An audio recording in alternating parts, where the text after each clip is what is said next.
बिस्मिल्लाहिर्रहमानिर्रहीम रब्बि इश्रह ली सदरी वयस्सिर ली अमरी वाहलुल उक़दतम मिन लिसानी यफ़क़हू क़ौली।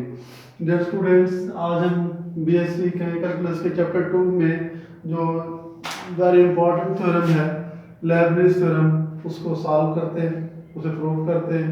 तो फर्स्ट ऑफ ऑल आपको इसकी स्टेटमेंट आनी चाहिए।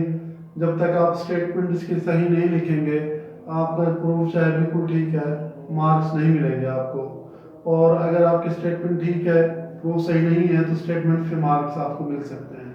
तो क्वेश्चन सिर्फ यही आएगा, स्टेट एंड प्रूव लेबनिज़ थ्योरम। तो इसकी स्टेटमेंट आपने खुद लिखनी है, ज़बानी याद रखनी है आपने। Let f and g be two functions whose derivative up to order n exist, then f into g का nth डेरिवेटिव, और ये आपने ब्रैकेट जरूर शो करानी है। f into g का nth डेरिवेटिव मतलब f और g दो फंक्शंस हैं, इनके जो प्रोडक्ट का डेरिवेटिव है वो n0, ये कंपैरिजन की साइन। f का डेरिवेटिव जो है n-0 और g का भी कोई डेरिवेटिव नहीं है, फिर प्लस n1। f का डेरिवेटिव जो है, इनका डिफरेंस n-1, g का फर्स्ट, n2 f का n-2, g का सेकंड डेरिवेटिव, n3 फर्स्ट का जो डेरिवेटिव है वो इनका डिफरेंस है, वो जो सेकंड फंक्शन है वो डेरिवेटिव नीचे जगह हमारा ही है। और हमने कहाँ तक जाना है, उस वक्त तक जब तक इनकी पावर्स जो हैं ऊपर नीचे सेम नहीं हो जाती हैं। हम इसको प्रूव करेंगे। We prove this theorem by mathematical induction. हम इसको मैथमेटिकल इंडक्शन के जरिए प्रूव करते हैं, और ये रफ है जो हम इसको यूज करेंगे। मैथमेटिकल इंडक्शन का आपने सुना होगा, फर्स्ट ईयर में चैप्टर 8 था कि अगर हमने किसी चीज़ को प्रूव करना हो रिजल्ट को, तो फिर n = 1 पुट करते हैं, फिर सपोज करते हैं कि वो n = k के लिए दुरुस्त है, जो स्टेटमेंट है, सपोजिशन होती है हमारी। इसके बाद हमने इसको प्रूव करना होता है n = k+1 के लिए। तो फर्स्ट ऑफ ऑल हम इसमें जहाँ n है वहाँ पर 1 पुट करते हैं, पुट n = 1। तो ये हमारे पास f into g का डेरिवेटिव हो जाएगा, फर्स्ट n की जगह 1 0, f का डेरिवेटिव फर्स्ट, g सिंपल है, अब इनमें पुट नहीं होगा, लास्ट वाले में पुट होगा 1 1, f का डेरिवेटिव नो, एंड g का फर्स्ट डेरिवेटिव। आपने याद रखना है कि अगर कॉम्बिनेशन में नीचे 0 है तो भी आंसर 1 है, और अगर ऊपर नीचे सेम वैल्यूज हैं तो भी आंसर 1 है। अब इसका आंसर 1 होगा, f का फर्स्ट डेरिवेटिव g वैसे +1, f सिंपल एंड g का फर्स्ट डेरिवेटिव। और अगर आप गौर से देखें तो यही हमारे पास प्रोडक्ट रूल होता है कि जब दो फंक्शन मल्टीप्लाई हो रहे हैं, उनका डेरिवेटिव लेना हो, तो फर्स्ट का डेरिवेटिव लिया हमने, सेकंड छोड़ दिया, प्लस सेकंड का डेरिवेटिव लिया, फर्स्ट को एज इट इज छोड़ दिया, तो ये हमारे पास n = 1 के लिए ट्रू हो गया। और हम यहाँ पर वैल्यूज क्यों पुट नहीं कर सकते, इस वजह से कि कॉम्बिनेशन में ऊपर हमेशा बड़ी वैल्यू होती है, नीचे छोटी होती है। अगर हम इस तरह से करेंगे तो ये पॉसिबल नहीं है, इस वजह से हमने फर्स्ट एंड लास्ट में जो है वो n की वैल्यू 1 पुट की है। अब हम इसको सपोज करते हैं कि ये जो रिलेशन हमारे पास है ये ट्रू है for n = k। We suppose it is true for n = k। तो इस सारे स्टेटमेंट में जहां भी n है वहां पर आपने उसको रिप्लेस करना है, किससे, k से। तो ये हमारे पास बन जाएगा f into g का जो प्रोडक्ट है इसका kth derivative is equal to k0, f का k, g वैसे रहेगा, प्लस k1, f का डेरिवेटिव इनका डिफरेंस k-1, g का फर्स्ट डेरिवेटिव k2, f का k-2 एंड g का second derivative, plus k3, f का k-3 एंड g का थर्ड डेरिवेटिव, सो ऑन। और लास्ट में हमारे पास जो वैल्यू है वो हमारे पास है एन एन, तो हमने यहाँ पर पुट करना है, तो ये बन जाएगा के एफ इंटू जी का kth डेरिवेटिव। इसे आप नाम दे दें क्वेश्चन नंबर 1 का, और ये वो स्टेटमेंट है जिसको हमने सपोज किया हुआ है कि n is equal to k के लिए ट्रू है। अब हम इसको प्रूव करेंगे for n is equal to k plus 1।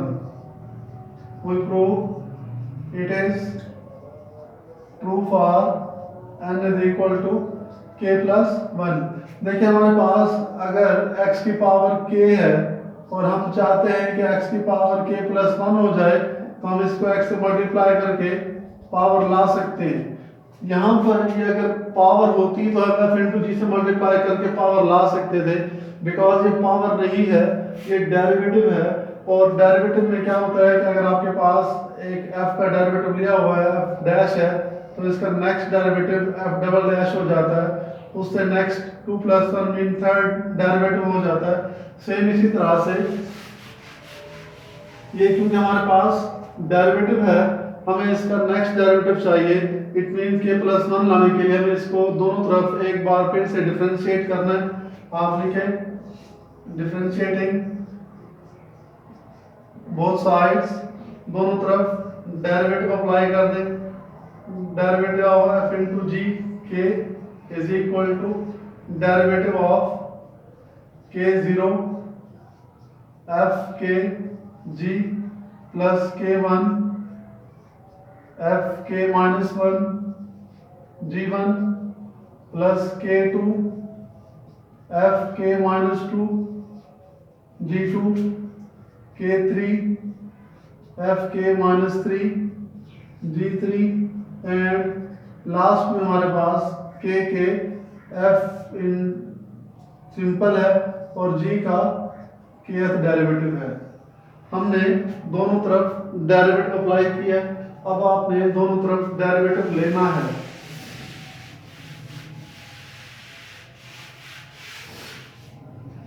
दोनों तरफ डेरिवेटिव अप्लाई करें।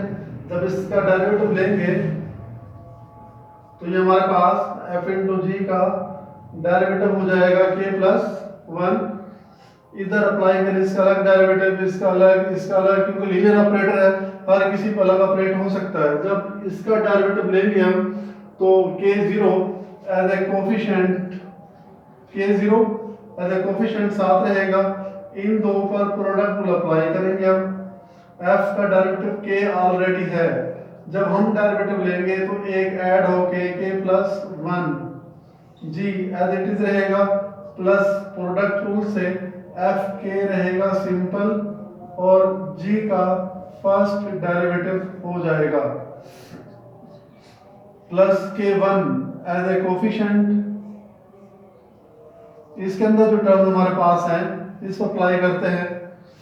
प्रोडक्ट रूल, f का डेरिवेटिव k माइनस 1 है, जब हम डेरिवेटिव लेंगे एक और आएगा तो k माइनस 1 प्लस 1 से एफ के बन जाएगा, g1 वैसे रहेगा, प्लस एफ के माइनस 1 एज इट इज, और g1 का next derivative g2 plus k2 as a coefficient, k2 as a coefficient. इन दो पर प्रोडक्ट रूल अप्लाई करें, इसकी पावर में एक ऐड करेंगे तो k minus 1 g2 plus F के माइनस 2 वैसे रहेगा, और g का नेक्स्ट डेरिवेटिव g3 हो जाएगा। इसी तरह से इस पर भी अप्लाई करेंगे डेरिवेटिव।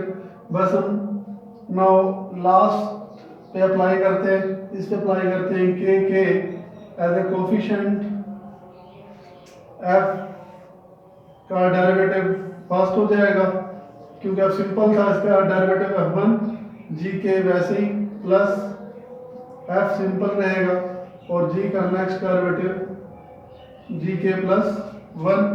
अब आपने ये ब्रैकेट्स जो है वो खत्म करनी है। ये ब्रैकेट्स खत्म करें, k0 f के प्लस 1 g प्लस k0 इससे भी मल्टीप्लाई होगा, f के g1 plus K1 F K G1 K1 F K -1 G2 plus K2 F K -1 G2 K2 F K -2 G3 plus KK F1 GK plus KK F into GK plus 1। अब आप इसमें से जो common terms हैं वो separate करें। आप गौर से देखें,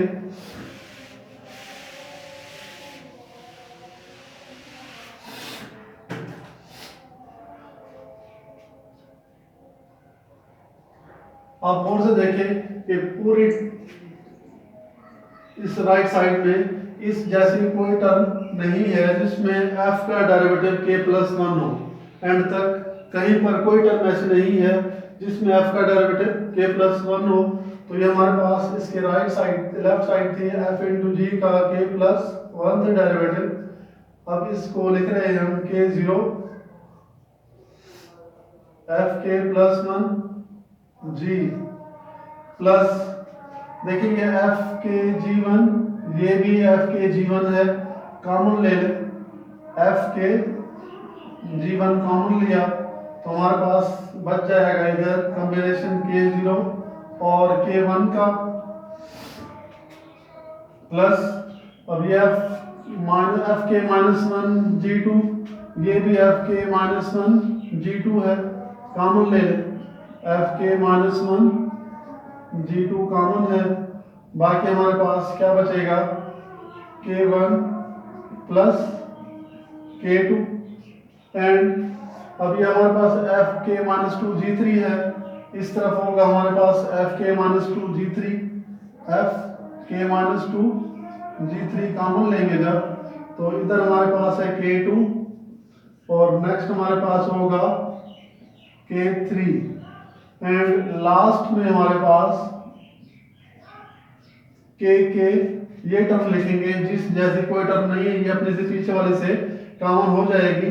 F सिंपल एंड G का k+1 डेरिवेटिव है।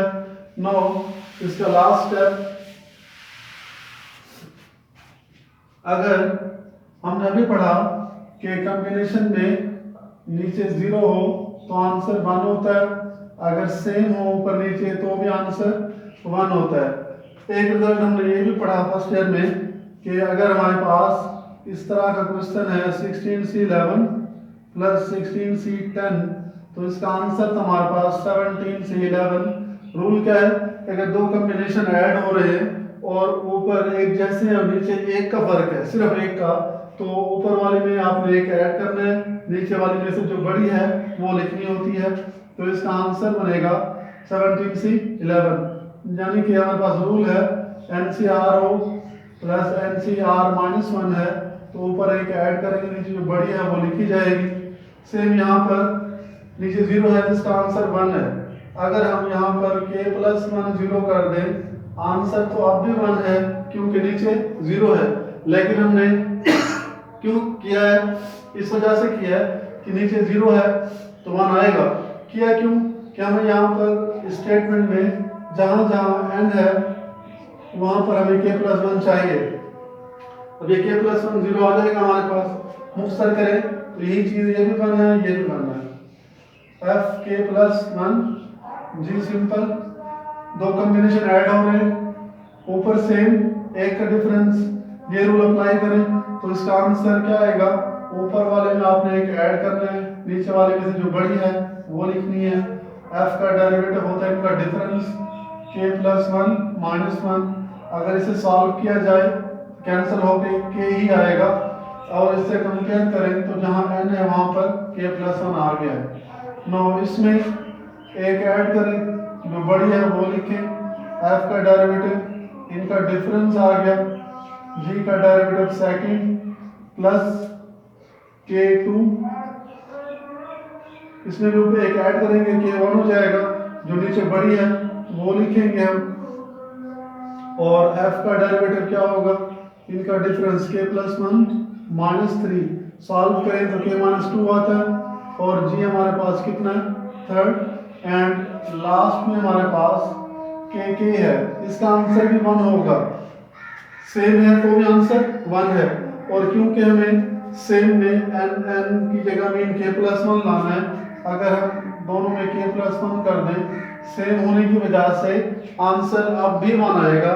किया क्यों है, इसलिए कि हमें स्टेटमेंट में n की जगह k+1 रिप्लेस करना था।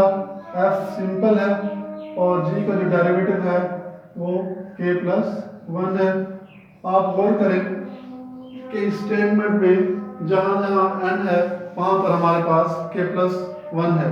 डियर स्टूडेंट्स, इस चैनल को सब्सक्राइब करें, वीडियोस को मैक्सिमम स्टूडेंट्स तक शेयर करें, और इंशाल्लाह नेक्स्ट लेक्चर के साथ कल फिर हाजिर होंगे। अल्लाह हाफिज़।